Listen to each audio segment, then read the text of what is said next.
के सर, जो अभी बात हो रही थी, जिन मुद्दों पर बसपा बनी थी, वो सारे मुद्दे तो मायावती जी ने छोड़ दिए हैं। अभी जो बात डॉक्टर संदीप कह रहे थे, निश्चित तौर पे भाई अब उनका वो ऑरा भी नहीं है कि उनको उस तरीके का मास कनेक्ट मिल सके जो किसी समय पे मिला करता था।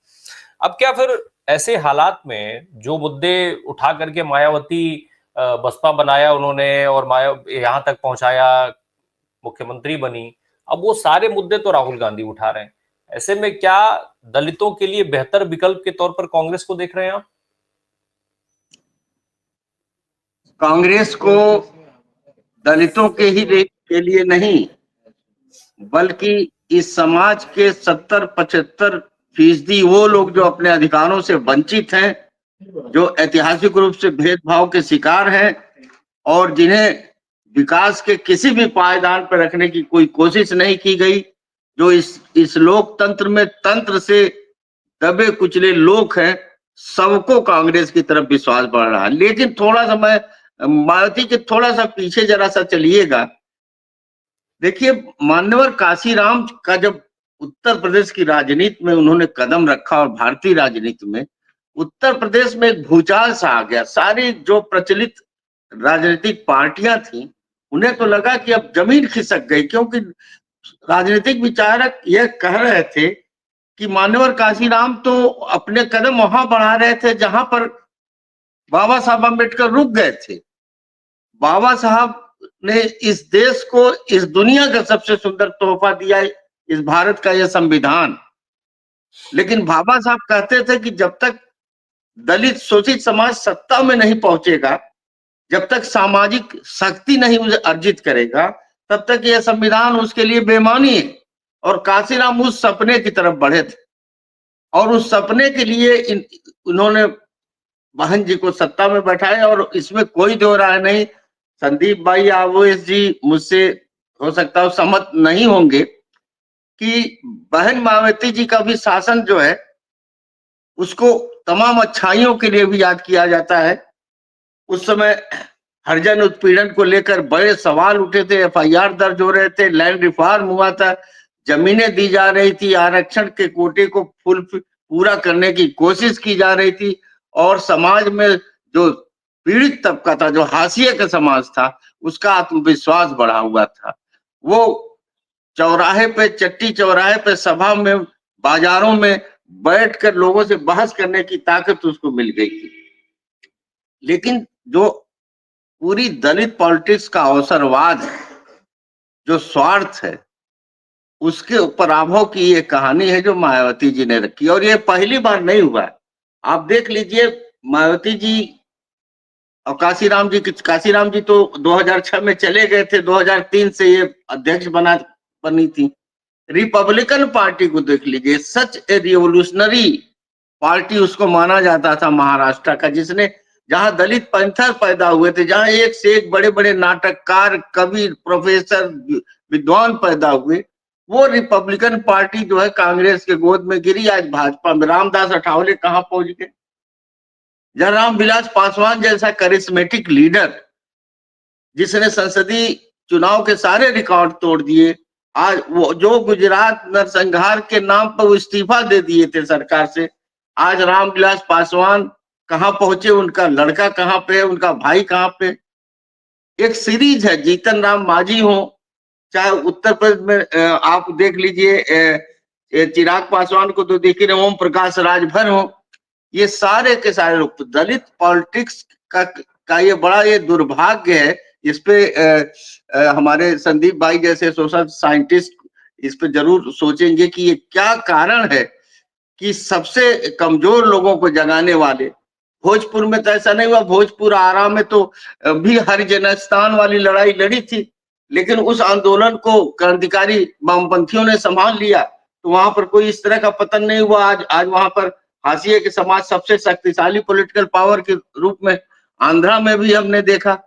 आंध्रा में भी दलित अपसर्ज बहुत तगड़ा हुआ, लेकिन जब प्रगतिशील वामपंथी ताकतों ने उस विचारधारा को संभाला, उसको आगे बढ़ा, तो उसे किसी सत्ता के पैर के नीचे नहीं गिरना पड़ा।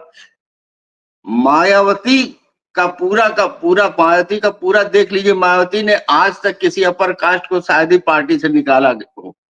उमाशंकर सिंह के बदौलत ही इनके पास जो रसड़ा के विधायक है, एक सीट इनके विधानसभा में है, लेकिन निकाला इन्होंने किसको? नसीमुद्दीन सिद्दीकी को निकाला, स्वामी प्रसाद मौर्य को निकाला, इंद्रजीत सरोज को निकाला, आर.के. चौधरी को निकाला, जो दलित समाज के अल्पसंख्यक समुदाय के इनके कद्दावर नेता थे, उनको निकाला। और अब तो अपने भाई को ही बाहर कर दिया नेशनल कोऑर्डिनेटर के पद से, अपने भतीजे को निकाल दिया और उसके सिद्धार्थ गौतम को भी निकाल दिया। एक निरंकुश तानाशाही वाली प्रवृत्ति के साथ मुझे बहुत आश्चर्य हुआ जब 2024 के चुनाव में पहली बार मैं सुना कि वहां पर पार्टी का टिकट खरीदने वाला कोई नहीं जा रहा और फ्री में पार्टी का टिकट मिलने की स्थिति आ गई। जहां पर करोड़ों रुपए की बोलियां लगती थी, जहां पर गठरियों में नोट बांध के रखे जाते थे, वहां पे टिकट लेने वाला नहीं। बहन जी ने इस तरह से पहुंचा दिया।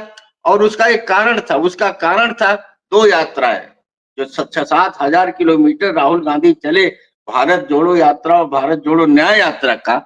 उसने पूरे सामाजिक स्तर पे जो जो बहस थी, जो विमर्श था, जो राजनीति में मुद्दे थे, उस सब के सब बदल दिए। और आज भी मुझे लग रहा है कि पूरा हिंदुस्तान उसको स्वीकार कर लिया, लेकिन कांग्रेस के पुरोधा कांग्रेस के छत्र, कांग्रेस की क्षेत्रीय शक्तियां, बड़े बड़े दिग्गज नेता उसको अपने गले नहीं उतार पा रहे हैं, क्योंकि उसके अंदर से एक नई कांग्रेस जन्म ले रही। वो कांग्रेस जो जिसकी परिकल्पना पंडित नेहरू ने किया था, वो राहुल गांधी उसको लेके चले थे। और उसकी बुनियाद थी संविधान बचाओ और जाति जनगणना। संविधान बचाओ और जाति जनगणना ने, बहन जी ने जिस तरह से दलित वोटों के और शोषित वोटों के साथ विश्वासघात किया था, उसका विश्वास लौटा दिया। यही लोग थे जो 2012 के बाद 2017 तक आते आते सोशल इंजीनियरिंग के फेरे में भाजपा के पड़ गए थे, और तमाम अति पिछड़े और दलित का बड़ा हिस्सा जो है वो भाजपा में चला गया था। उसको राहुल गांधी ने भारी मात्रा में लौटाया।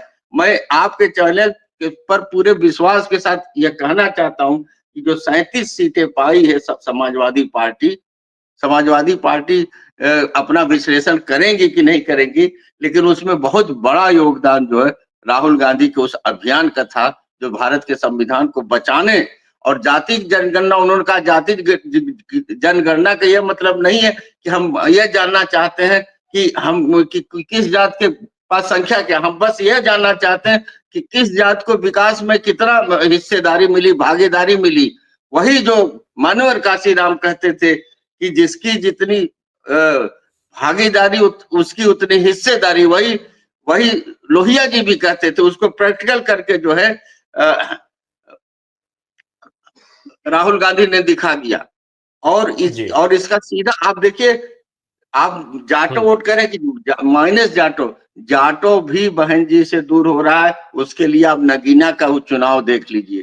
चंद्रशेखर के खिलाफ सब समाजवादी पार्टी भी लड़ रही थी, चंद्रशेखर के खिलाफ जो है वो बसपा भी लड़ रही थी, लेकिन मुस्लिम जाटो और अन्य दलित जातियां और प्रगतिशील लोग, डेमोक्रेटिक लोगों ने चंद्रशेखर को वोट दिया। इसलिए वोट दिया कि अब दलित पॉलिटिक्स उस मुहावरे पर, उस मुद्दे पर नहीं चल सकती है जिसको काशीराम जी ने बढ़ाया था। अब दलित पार्टी को चाहिए एक aggressive fire brand leader. Chandrashekhar की तमाम चीजों से मैं बहुत असहमत हूं, और कभी कभी लगता है कि सत्ता के दबाव में वो सीधे नजर आते हैं, लेकिन चंद्रशेखर उस समाज की उस इच्छा को पूरा करते हुए नजर आए, जिसके चलते नगीना ने उन्हें लोकसभा में भेजा। और आज भी बहुत सारी जगहों पर दिखाई पड़ते हैं जहां पर दलित उत्पीड़न की घटना हुई। बहन जी तो साम्राज्ञी हो गई हैं। बहन जी बनारस, इलाहाबाद, गोरखपुर, बलिया, आजमगढ़, गाजीपुर सालों हो गया उनको गए, सभाएं किए सालों हो गए। जन्मदिन के अलावा उनके पास कोई राजनीतिक कार्यक्रम नहीं है। तो ये उत्तर प्रदेश की राजनीति की एक नई ताकत के रूप में कांग्रेस पैर रखी है, बशर्ते कि कांग्रेस राहुल गांधी के हिसाब से उसकी जो है रीस्ट्रक्चरिंग हो और लीडरशिप में उस तरह के लोगों को लाया जाए।